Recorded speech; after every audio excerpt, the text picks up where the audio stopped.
प्रश्न उपस्थित करत करत MPSC वरच आणि MPSCच्या वर्किंगवर या ठिकाणी प्रश्न उपस्थित केलेले आहे। आणि म्हणून सुरुवातीलाच मला सांगावंसं वाटतं की MPSC ही एक घटनात्मक संस्था आहे।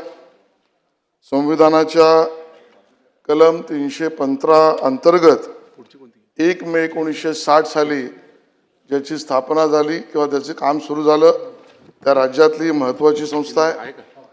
त्याच्यावर राज्यपाल महोदयांच्या शासनाने दिलेल्या संपूर्णतः निर्देशाच्या किंवा आदेशाच्या आधारावर अंतिम निर्णय राज्यपाल महोदयांच्या अखत्यारीत करणारी संस्था आहे।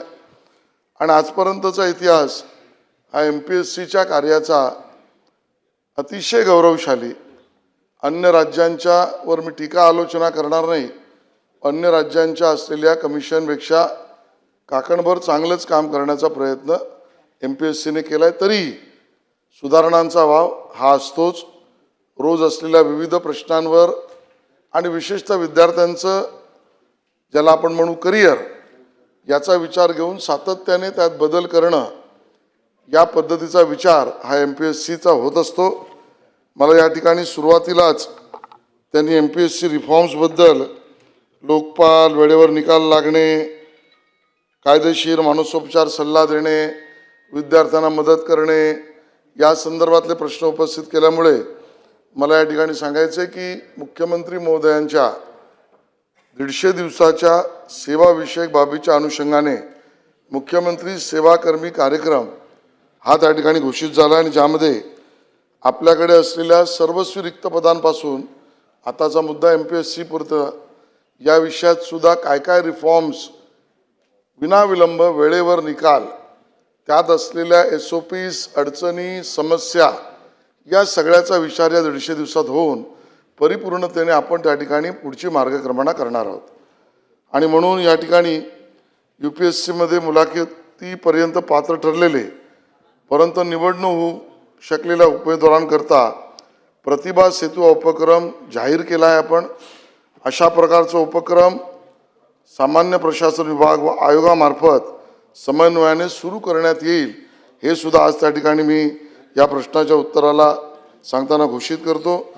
सन्माननीय सदस्यांनी संपूर्ण स्वतःच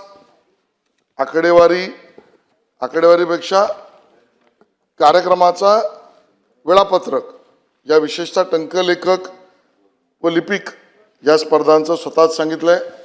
मला या ठिकाणी मुद्दामून उल्लेख करायचा आहे की यावेळेला प्रथमच आपण एक मोठी भरारी घेतली असं मी म्हणेन।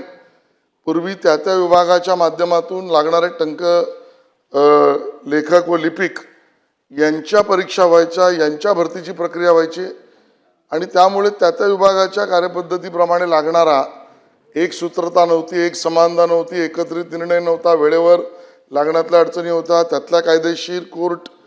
तर यावेळेला पहिल्यांदा आपण जवळजवळ 24 विभागातील 278 प्राधिकारी नियुक्त्या असलेल्या 7000 पदांची एकत्रित सेवा संयुक्त परीक्षा 2023 अराजपत्रित गट क ची आपण घेतली आणि सर्व शासकीय विभागांना एकत्र घेऊन त्या केल्यामुळे आपल्या लक्षात असेल अध्यक्ष महोदय की या भरतीमध्ये ज्याचं वेळापत्रक स्वतःच माननीय सदस्यांनी सांगितलं की पूर्व परीक्षा जाहिरात आपण 20 जानेवारी 2023ला दिली आणि पूर्व परीक्षेस पात्र अर्ज हे जवळजवळ 4,66,461 आले। अध्यक्ष महोदय लगेच जानेवारीमध्ये आपण ॲप्लिकेशन्स घेतले, प्रक्रिया केली। 30 एप्रिलला आपण पूर्व परीक्षा घेतली पण 3-3.5 महिन्यामध्ये सगळी प्रक्रिया करून आणि पूर्व परीक्षेचा निकाल पण 30 सप्टेंबरला आपण लावला।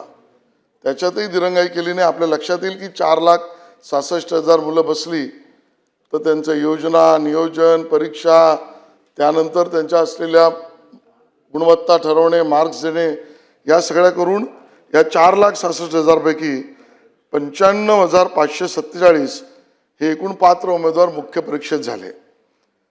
अध्यक्ष महोदय मुख्य परीक्षेचा पूर्व परीक्षेनंतर मुख्य परीक्षेचा दिनांक या 95,000 लोकांसाठी सप्टेंबरमध्ये आपण निकाल लावला पूर्व परीक्षेचा आणि मुख्य परीक्षा 17 डिसेंबरला घेतली.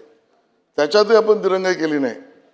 आणि अध्यक्ष महोदय, मुख्य परीक्षेला प्राप्त अर्ज या 95,547 पैकी 82,717 यांचे मुख्य परीक्षेला प्राप्त अर्ज झाले. त्याची प्राप्तता वगैरे आपण एवढा 2 महिन्यामध्ये पूर्ण केली.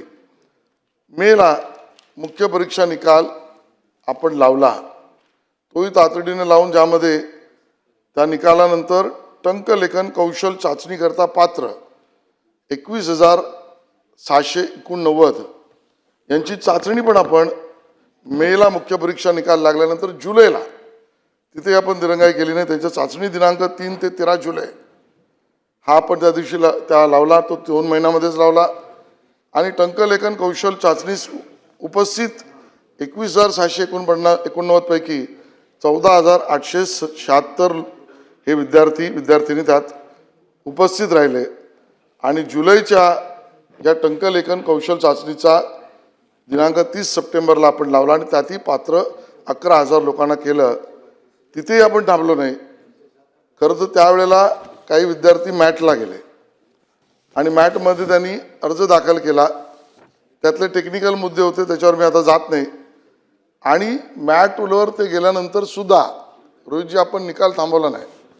आपण सर्वसाधारण जनरल गुणवत्ता जी आहे राष्ट्रसाहेब ती सुद्धा घोषित केली. आणि जनरल गुणवत्तेमध्ये पात्र 15,000 लोकांना त्यातल्या तात्पुरती निवड म्हणजे प्रेफरन्शियल सुद्धा आपण त्याचे पसंती क्रमांक सुद्धा द्यायची व्यवस्था केली. आणि ती यादी सुद्धा आपण 15,000ची त्या ठिकाणी 16 एप्रिलला घोषित केली. अध्यक्ष महोदय, मॅटमध्ये जे विद्यार्थी गेले त्यांना आदेश त्यांच्या मनासारखे मिळाले नाहीत. आपल्यावर या प्रक्रियेवर अडचण किंवा स्थगिती आली नाही. ते हायकोर्टात गेले. आता ही न्यायिक प्रक्रिया आहे. मी आपल्याला वेळापत्रक आणि विद्यार्थ्यांची संख्याही दिली. आणि मग न्यायालयात 8 जुलैपर्यंत यादी घोषित करू नका असे मौखिक आदेश होते. 9 जुलैला सुनावणी पूर्ण झाली परवा. ओरल त्या ठिकाणी जे आदेश ज्याला आपण म्हणू ते कोर्टाने दिलेत पण अपलोड केलेले नाहीत. त्यामुळे आपल्याला अभिप्रेत सन्माननीय सदस्यांना जे आहे ती यादी तातडीने घोषित करा असा सकारात्मकच निर्णय होईल. पण जोपर्यंत ऑर्डर अपलोड होत नाही तोपर्यंत MPSCने ते घोषित करणं याचाही एक टेक्निकल किंवा लिगल एखादा भाऊ करून कोणीतरी परत न्यायालयात गेला तर त्याला परत दिरंगाई होऊ शकते. त्यामुळे जशी ऑर्डर अपलोड होईल तसं आपण ही यादी घोषित करणार. चला, नाही आता नाही, पुढे जाऊ. नाही हो, बाकीचे लक्ष द्यायला नाही जायचं आहे. हा बोला. अध्यक्ष महोदय, आत्ताच आशिष शेलारजी साहेबांनी या ठिकाणी उत्तर दिलं. विजनरी नेते आहेत, मी जवळून त्यांचं कार्य त्या ठिकाणी अध्यक्ष महोदय बघितलेलं आहे. आणि तुम्ही जे विजन MPSC आणि स्पर्धा परीक्षा कशा घेतल्या जाव्यात जी सांगितली, खरंच ती स्वागत करण्यासारखी आहे. आत्ता जो विषय लिपिक टंकलेखक भरती प्रक्रियेबद्दल सांगितला आणि त्यानंतर तुम्ही सुद्धा फार डिटेलमध्ये कशी प्रक्रिया झाली हे सांगितले. पण ह्याच्यामध्ये एक विषय झालेला आहे. तात्पुरत्या निवड यादीत एकूण 7,006 पैकी 6,613 जागेची ही निवड यादी लावली होती. उर्वरित 393 जागा या रिक्त ठेवण्यात आल्या होत्या. गेल्या आठवड्यात त्या संदर्भात विद्यार्थ्यांनी तुमच्याशी चर्चा केली असावी, नेत्यांशी झाली, पवार साहेबांबरोबर झाली, आमच्यापर्यंत पण हे अध्यक्ष महोदय ते आले होते. या 393 जागा या खुल्या प्रवर्गातील आहेत. शिल्लक राहिल्या असून गुणवत्ता प्राप्त करून देखील या प्रवर्गातील मुलांना त्या जागा मिळाल्या नाहीत. त्यामुळे संबंधित प्रवर्गातील मुलं यांचं नुकसान होते. आता ह्याच्यामध्ये अध्यक्ष महोदय काय झालं आहे, या 393 जागेचा निकाल घोषित करण्यास कुठलाही तांत्रिक किंवा न्यायालयीन अडचण नाही. 2021-22 मध्ये असाच तांत्रिक प्रश्न हा उद्भवला होता. तेव्हा आयोगाने उर्वरित रिक्त जागेचा देखील निकाल लावला होता. त्यामुळे आपण आयोगाशी पाठपुरावा करत असताना या 393 जागासुद्धा, त्यामुळे आज निकाल घोषित करताना सर्व जागा 7,006 जागेचा निकाल जर घोषित झाला, नाहीतर हे जर बाजूला ठेवण्यात आल्या तर अनेक लोकांना अडचण येऊ शकते. त्यामुळे निकाल जर जाहीर होत असेल तर पूर्णपणे 7,006 जागेचा व्हावा एवढीच विनंती. मंत्री महोदय. सन्माननीय रोहित पवार यांनी जो प्रश्न उपस्थित केला त्यामागची त्यांची हेतू आणि भूमिका त्यांची तीच माझी पण आहे आणि या सभागृहाची पण आहे. जो एलिजिबल आहे, जो पात्र आहे, जो पास झाला आहे, ज्याला क्रायटेरियामध्ये बसला आहे, त्याला ती मिळालीच पाहिजे, तातडीने मिळाली पाहिजे. हे खरं आहे. 7,006 पैकी 6,600 उमेदवार शिफारस पात्र ठरले आहेत. आणि हेही खरं आहे आपण जे म्हणालात त्याच्या अगोदर की जवळजवळ 671 उमेदवारांनी ऑप्टिंग आऊट त्या अगोदरच पर्याय त्या ठिकाणी निवडला गेलेला आहे. आणि त्यामुळे आपल्याला मला या ठिकाणी सांगायचं आहे की बाबा ज्या जागा 393 आपण म्हणालात, आकडा पुढे मागे असेल जो असेल तो, त्यामध्ये जी जाहिरातीत आयोगाच्या जाहिरातीत ज्या गोष्टी म्हटल्या आहेत त्या प्रक्रिया सोडून आपण गेलो तर पुन्हा एकदा लिटिगेशन आणि पुन्हा एकदा अडचणी निर्माण होण्याची संभावना आहे. आता जाहिरातीमध्ये आपण ज्या गोष्टी केल्या आणि ज्यानंतर आयोगाने ज्या गोष्टी विचारात घेतल्या त्यामध्ये प्रिलिम आणि फायनल दोन्हीचे कट ऑफ विचारात घेतले पाहिजे याची स्पष्टता आहे. पसंती दिली नाही म्हणून काय केलं पाहिजे याची स्पष्टता आहे. स्किल टेस्टच्या बाबतीत सुद्धा स्पष्टता आहे. आणि त्यामुळे आयोगाचा निकाल जो आता घोषित झाला आहे तो जाहिरातीत असलेल्या गोष्टी आणि आपल्या प्रक्रियेमध्ये असलेल्या गोष्टींच्या आधारावर केलेला आहे. त्यामुळे उरलेल्यांच्या बाबतीमध्ये अन्याय करावी ना आयोगाची भूमिका आहे ना सरकारची भूमिका आहे.